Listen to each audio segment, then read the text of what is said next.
The human diplomat ship Aurora hovered above the shining world of Velthara, a planet covered in silver oceans and crystal cities. It was a place few humans had ever seen. For the first time in history, the Veltharan Empire had invited humans for peace talks.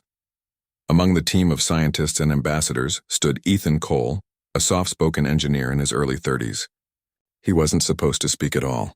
His only duty was to make sure the translation devices worked properly. He had spent the last 2 days checking the small glowing cubes that turned alien language into English speech. Ethan was nervous, but also curious. Everything around him looked like a dream. The hallways of the alien palace shimmered with energy lines, and even the walls seemed alive, breathing softly with light. When the humans were escorted into the royal chamber, Ethan felt his heart skip a beat. At the far end sat Queen Aelira of Velthara. She was nothing like he imagined. Her tall form was graceful, her skin faintly glowing like moonlight over water. Her eyes were bright silver, calm but filled with strength. Every movement she made carried elegance and quiet power. The queen rose slowly as the human delegation approached. Hundreds of alien nobles watched silently from the sides of the hall, their eyes fixed on the visitors. The human ambassador, Mr. Daniels, began to speak, his voice steady but respectful. "Your Majesty, on behalf of Earth, we thank you for this meeting and hope for friendship between our peoples." Aelira tilted her head slightly, listening. Her translator repeated the words in melodic tones of the Veltharan language. The queen gave a slow nod. "Velthara also seeks harmony. Let this meeting be remembered as the start of unity, not conflict." The crowd murmured in agreement. Everything was going smoothly. Ethan stood behind the ambassador holding the main translator console. But as he checked the readings, he noticed a sudden flicker. An error code flashing red, he whispered, "Oh no, not now," and bent down to fix it. The sound system glitched for a moment, producing strange tones. Before he could stop himself, Ethan spoke directly into the backup microphone, hoping to reset it. He remembered a Veltharan phrase he had seen earlier in the system's test data. It looked simple. Maybe saying it would help the translator realign, so without thinking much he said it clearly. "Kalin Thara Velmir." The sound echoed through the royal hall. The translator's red light turned green again. Ethan smiled, relieved. "Perfect," he whispered. But the hall had gone completely silent. Every alien in the room froze. Even the glowing lights along the walls dimmed, as if the palace itself was holding its breath. Ethan blinked, confused. Did I say it wrong?" The queen's silver eyes locked on him. For a long, tense moment, she said nothing. Then she descended the crystal steps from her throne and walked slowly toward him. Each step echoed in the still air. Ethan's heart started to race. I was just fixing the translator." She stopped only a few feet away from him. Her voice was soft but carried weight. "Human, do you know what those words mean?" Ethan swallowed hard. I think it means something like, 'I agree to assist you.'" The queen's expression softened, almost like she was amused. But there was also something deeper in her gaze, something ancient and serious. "Among my people," she said quietly. "Those words are spoken only once in a lifetime. They are a vow of union, sealed before witnesses. It is our sacred bond between two souls." Ethan blinked again. "Wait, what?" The crowd erupted in gasps and whispers. Some aliens covered their mouths in shock. Others stared at Ethan as if he had just declared himself the ruler of the galaxy. The queen turned to her council. "You all heard him. He has spoken the vow of union." The head counselor stammered. "Your Majesty, the human may not have known." But she raised her hand, silencing the room. Her tone remained calm. The vow cannot be undone once spoken before the royal circle. Ethan felt his legs weaken. "Hold on, I didn't mean it."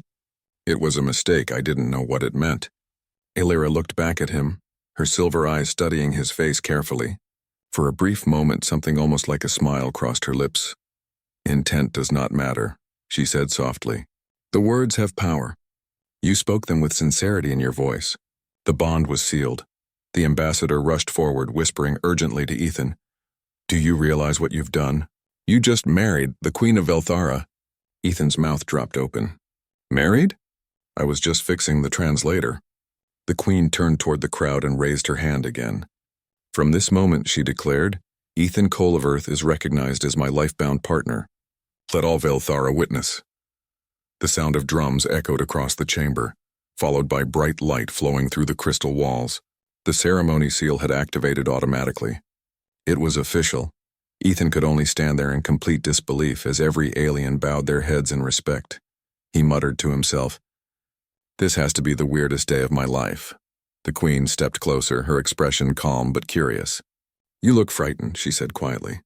"Do humans fear commitment so easily?" Ethan opened his mouth, then closed it again. "No, it's just that I didn't expect to get married before lunch." For the first time, Illyra laughed softly, a quiet musical sound that made the entire hall seem lighter. "You are an unusual creature, Ethan Cole. Perhaps the bond chose wisely." Two guards stepped forward, bowing before the Queen. "Shall we prepare the consort's quarters, Your Majesty?" Ethan's eyes widened. "Wait, what quarters?" The Queen turned to him, her tone formal but oddly gentle. "You are now part of my royal household. It would be improper for you to sleep among the guests. You will be honored as my consort." Ethan rubbed his forehead, trying to process everything. "I can't believe this.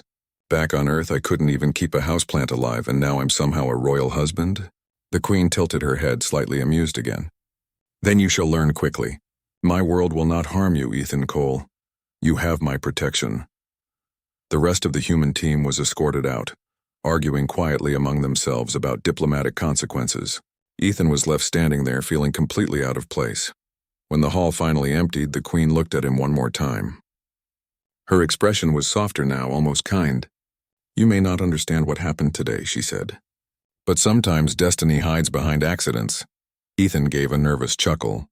If this is destiny, it has a strange sense of humor. A faint smile curved her lips. "Perhaps it does. Come, husband of Velthara, your new life begins." And as she turned and walked away, Ethan followed, still trying to convince himself that he hadn't just married an alien queen because of a broken translator. But deep down, a strange feeling lingered in his chest, a mix of fear, wonder, and something he couldn't quite name. Whatever it was, he knew one thing for sure: his life on Earth was over, and a new unexpected chapter had just begun, one that might change both their worlds forever. Ethan Cole woke up the next morning to the soft hum of alien music. The bed he lay on wasn't like any bed from Earth. It floated a few inches above the floor, glowing faintly blue, and adjusted its shape every time he moved. For a moment, he forgot where he was. Then he opened his eyes and saw the silver ceiling carved with shining patterns, and it all came rushing back. He had accidentally married the Queen of Velthara. Ethan sat up quickly, rubbing his face. "This can't be real," he muttered. "Maybe I'm still dreaming." But the soft voice of an alien servant quickly reminded him that this was very real. "Good morning, Consort Cole," the servant said, bowing slightly. "The Queen awaits you in the Hall of Harmony." Ethan blinked. "Consort what now?" The servant tilted his head, confused. "That is your royal title, my lord. You are the Queen's chosen partner." Ethan sighed. "Right, of course. My royal title. Perfect." He quickly dressed in the formal robe provided, lightweight silver fabric that shimmered slightly when he moved. He felt ridiculous but had no choice. When the servant led him through the shining corridors, dozens of alien guards bowed their heads as he passed. Everywhere he went, whispers followed him. "That's the human who spoke the vow. Is he really the Queen's bondmate? He doesn't look very royal." Ethan tried to smile politely, but his nerves were buzzing. When the huge crystal doors of the Hall of Harmony opened, the sight nearly took his breath away. The entire room looked like a living piece of art: floating lights, glowing symbols in the air, and a massive window showing the silver sky. At the far end, Queen Illyra stood beside a long table surrounded by her council members. She looked even more graceful than yesterday, her silver robes flowing like mist. The moment she saw him, she gave a faint smile. "Good morning, Ethan of Earth." He bowed awkwardly. "Good morning, Your Majesty.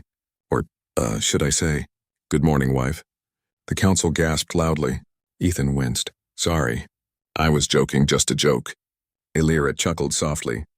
"You are brave to joke in front of my council." "Few dare to." Ethan rubbed the back of his neck. "I'm just trying not to faint." The Queen gestured for him to come closer. "Join us. We are discussing how to explain our unexpected bond to both our worlds." Ethan sat beside her, feeling completely out of place among the tall, elegant aliens. The council members looked at him like he was a wild animal brought into a temple. One counselor, an older alien with golden eyes, spoke sharply. "Your Majesty, with all respect, this human is not of our kind. He cannot understand our laws. The bond should be dissolved before it causes chaos." Elira's tone turned cool. "The bond cannot be dissolved without tearing both souls. You know this." "But he didn't know the meaning of the vow," another counselor protested. "Surely ignorance should excuse the act." Ethan raised his hand timidly. "I agree with the counselor. I vote for the not married option." The Queen turned her gaze toward him, calm but firm. "Ethan, in Veltharan culture, spoken vows are not erased by intention. They are seen by our world as truth. The moment you said the words, the energy around us recognized your sincerity. The bond is real." Ethan sighed. "So I'm officially married to an alien queen because I'm too polite to stay quiet?" Elira's lips curved in amusement. "You could say destiny works in strange ways." The council continued to argue, but the Queen eventually dismissed them. When the room emptied, she looked at Ethan thoughtfully. "You seem unhappy with your fate." He gave a small, helpless laugh. "Unhappy? I'm still trying to figure out what planet I'm on." "You are in my world now," Elira said softly, "and I do not wish for you to suffer because of a mistake. Tell me, human, what is it you desire?" Ethan hesitated. "Honestly, I just want to go home. But I don't want to start a war between our species by leaving." The Queen studied him quietly. "You speak with honesty. That is rare among rulers and diplomats. Perhaps that is why fate chose you." Ethan frowned slightly. "I don't think fate had much to do with it. I think your translator just hates me." She smiled again, gently this time. "Perhaps both." Later that day, Ethan was given a tour of the Crystal Palace by a young alien guard named Lirayan. The palace seemed endless. Floating walkways, glowing gardens, and mirrors that reflected other worlds. When they reached the garden terrace, Ethan saw something truly breathtaking. The entire sky shimmered like liquid light, and massive winged creatures soared through clouds that glowed blue and gold. He stood in silence for a long time. "It's beautiful," he whispered. Lorraine nodded. "The Queen's ancestors shaped these lands with their energy. It is said that the palace itself listens to her heart." Ethan raised an eyebrow. "It listens?" "Yes," Liren said seriously. "If the Queen feels anger, storms rise. If she feels sadness, the sky dims. Her emotions shape the world." Ethan laughed nervously. "That's comforting to know. I'll try not to upset her then." That evening, Ethan was invited to dine with the Queen in her private chamber. The food was nothing like human meals. Bright fruits that glowed faintly, crystal cups filled with a sweet liquid that shimmered when touched. They ate quietly for a few moments until Elira finally spoke. "You saved me today," Ethan blinked. "I did?" When the council grew heated, she explained. "You spoke honestly instead of hiding behind polite words. You reminded them of truth. Few ever dare to speak to me so freely." Ethan smiled awkwardly. "Well, where I come from, honesty usually gets people in trouble." She tilted her head, curiosity in her eyes. "Humans are strange creatures. You speak lightly even when you are afraid." He nodded. "That's our best defense mechanism. Humor helps us survive awkward situations like accidental alien marriages." The Queen's laugh was soft and musical. "You continue to surprise me, Ethan." Their conversation drifted into gentler topics. Earth's oceans, human art, alien stars. The Queen listened closely, fascinated by his simple descriptions of sunsets and music. Ethan, in turn, was amazed by her knowledge of energy, stars, and the living crystals that powered her world. For the first time, he felt less like a prisoner and more like a guest. As the evening ended, the Queen stood and looked out through the tall window at the glowing city below. "Ethan, there is something I must tell you," she said quietly. "Our bond, accidental as it may seem, connects our life forces. When one feels pain, the other may sense it. When one grows weak, the other strengthens." Ethan blinked. "Wait, you mean we're connected? Like literally?" She nodded. "Yes, the bond is not symbolic, it is real. It cannot be undone without destroying what it links." He stared at her, his heart pounding. "So if something happens to you, I would live through you," she said softly. "And if something happens to you, I would feel it as my own." For a long moment, neither of them spoke.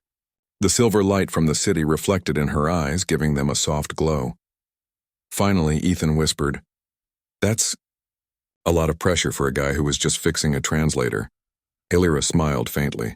Then you must take care of yourself, human husband, he groaned. Please stop calling me that, she laughed quietly. As you wish, for now. As Ethan left the chamber, escorted by guards, he looked back one last time. The queen stood by the window, her expression unreadable, but her silver aura seemed to pulse faintly brighter when she looked in his direction. Ethan couldn't understand it, but somehow, part of him didn't feel like running away anymore. Something had changed, something unseen but undeniable. And as the alien moon rose above the shining city, the human who said the wrong thing began to realize that maybe, just maybe, fate hadn't made a mistake after all. The days that followed were unlike anything Ethan had ever experienced. He walked through the halls of the Crystal Palace with a strange mixture of awe and nervousness. Everywhere he went, alien guards and servants bowed, and whispers followed him like shadows. He was no longer just a visitor. He was officially the Queen's consort. Despite his unease, Ethan noticed something unexpected. Queen Illyra seemed genuinely curious about him.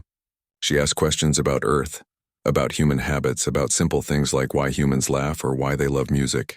Ethan answered honestly, and to his surprise, she listened with attention, often tilting her head in fascination. You are unusual, Ethan, she said one afternoon as they walked through the palace gardens. The gardens were enormous, floating above the city with streams of silver water winding through glowing flowers. Most creatures in my presence are cautious.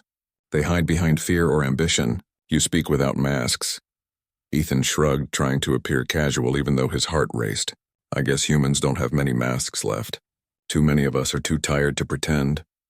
Illyra's silver eyes sparkled with amusement, and yet even your small gestures reveal courage. You do not shrink from what frightens you. He laughed nervously.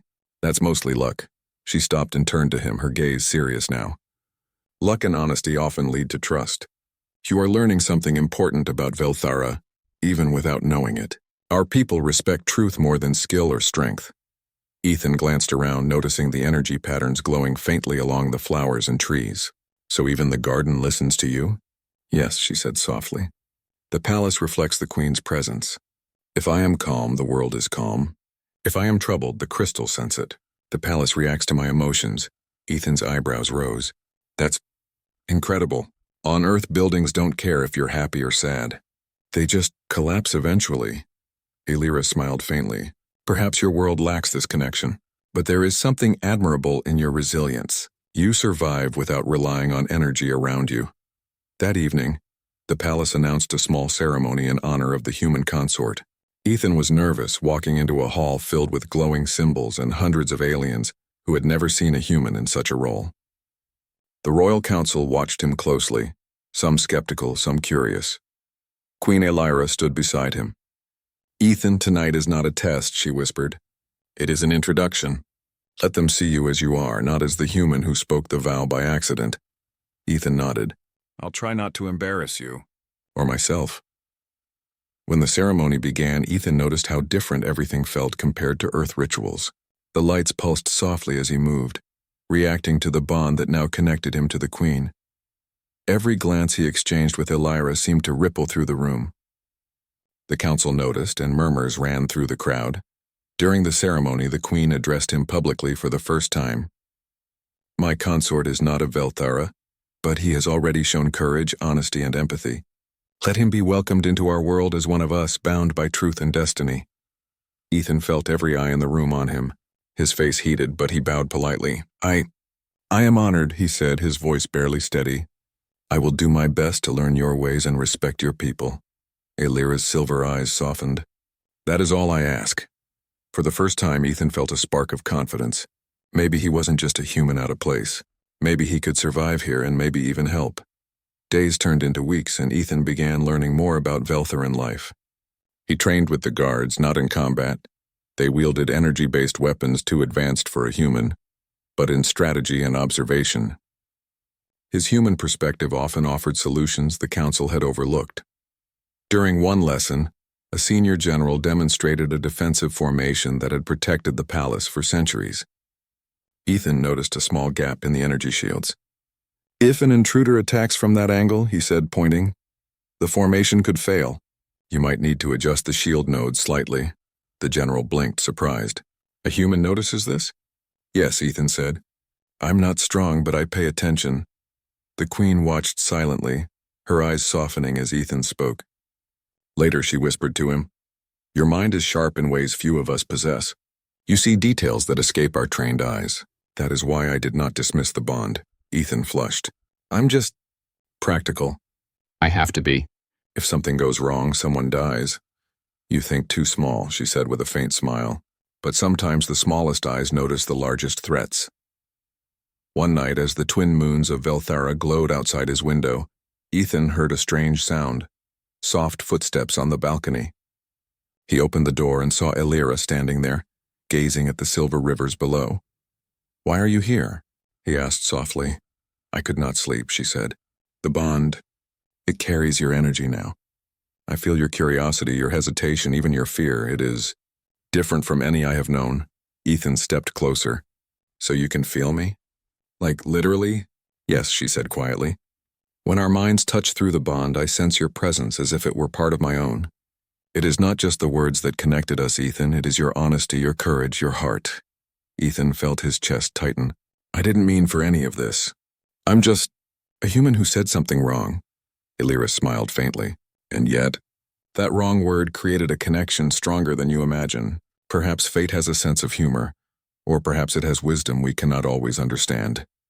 Ethan looked out at the glowing rivers below. So now what? Am I just stuck here? You are not stuck, she said softly.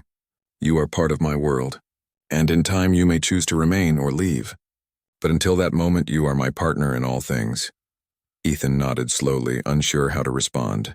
I guess I'll have to learn fast. Elira laughed quietly. Indeed, and perhaps you will teach me something of your world in return. In the following days, Ethan began helping the Queen with small but important decisions.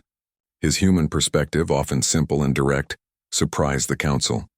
When they debated about trade, war, or alliances, he asked questions they had not considered. Why do you assume the other empire will attack? He asked one day. Have you tried talking to them? Or learning what they actually want? The counselors looked at him like he had grown a second head. But the Queen simply nodded. He is right.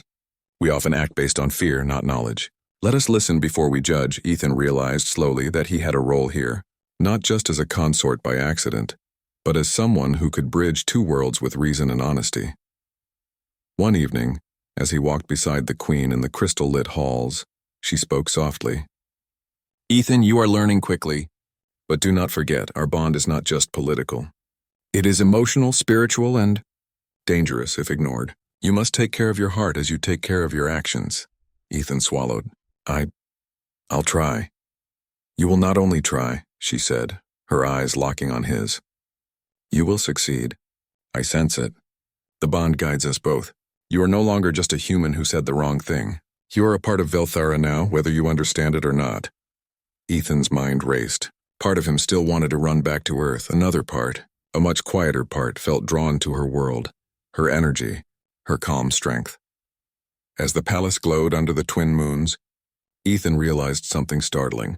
For the first time since arriving, he was not afraid. He was beginning to belong, and the bond that had started as an accident was slowly becoming a bridge, not only between two beings, but between two worlds that had never truly understood one another. The morning of the final council meeting arrived with a tension Ethan had never felt before. The interstellar representatives were here, traveling from dozens of worlds to witness the bond between a human and the Queen of Velthara. The palace glowed brighter than ever, crystal walls shimmering in anticipation. Ethan, dressed in the ceremonial robes of a consort, felt a heavy weight in his chest. He knew this day could change not only his life, but the relationship between Velthara and Earth. He had spent weeks learning customs, strategies, and even the subtle ways the Queen expected her consort to behave. Still, the enormity of the moment pressed down on him. Queen Elira approached him quietly. Ethan, remember what I told you, she said softly. The bond is real. Speak your truth and everything else will follow. Ethan nodded. Right. Truth. Got it. The hall was filled with representatives from alien empires, creatures of all shapes and sizes, some humanoid, some with forms unimaginable to a human mind. All eyes were on Ethan as he stood beside the Queen. The counselors of Velthera also watched. Some skeptical, some curious. The head representative of the Zerath Alliance, a tall alien with scaled skin and glowing amber eyes, stepped forward. "Queen Elira," he said, voice echoing in the crystal chamber.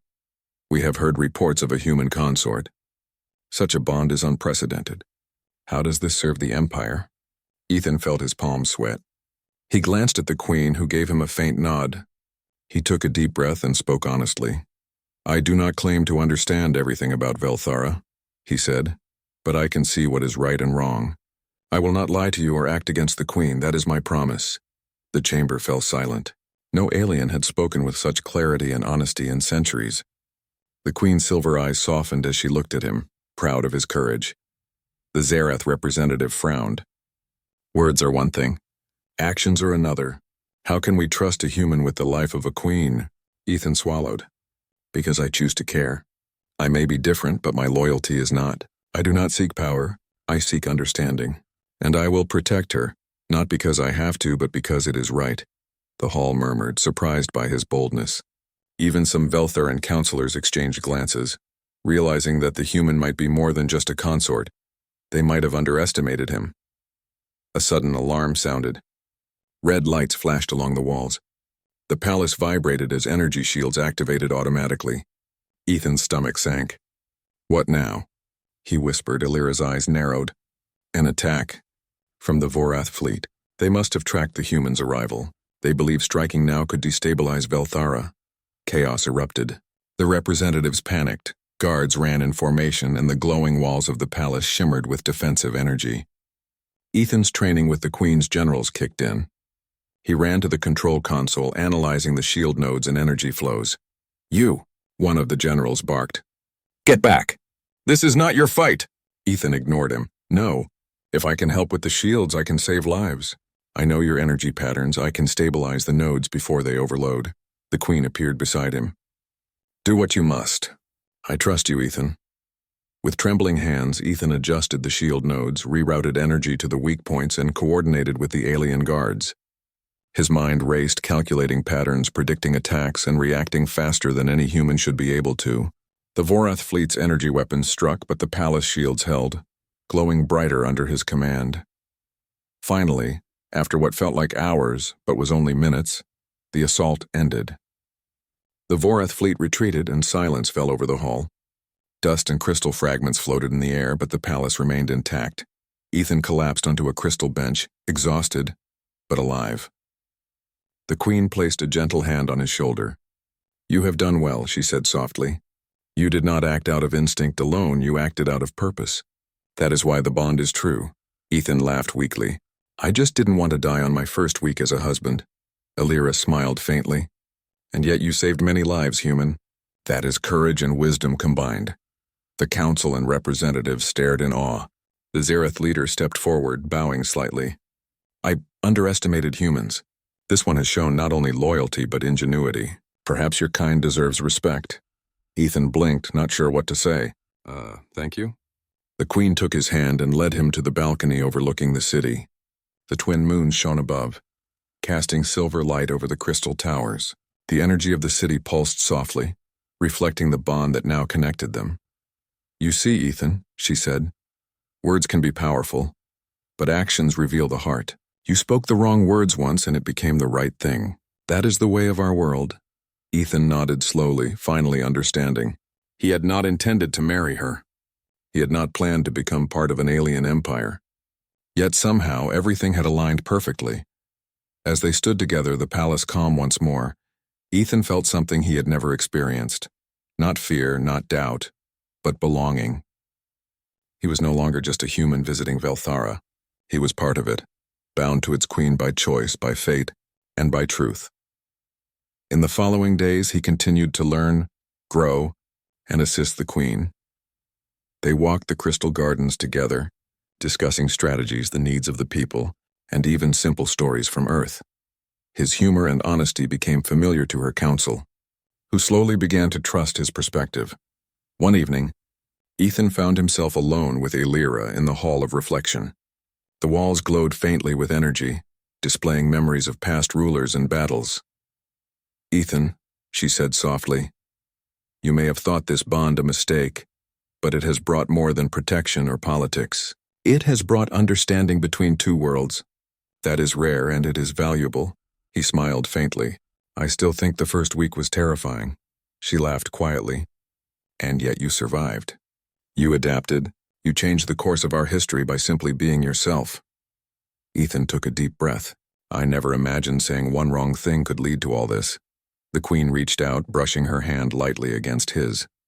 "Sometimes the smallest moments carry the greatest weight. You were honest. That is all that mattered." Ethan felt warmth spread through him, a connection deeper than anything he had known.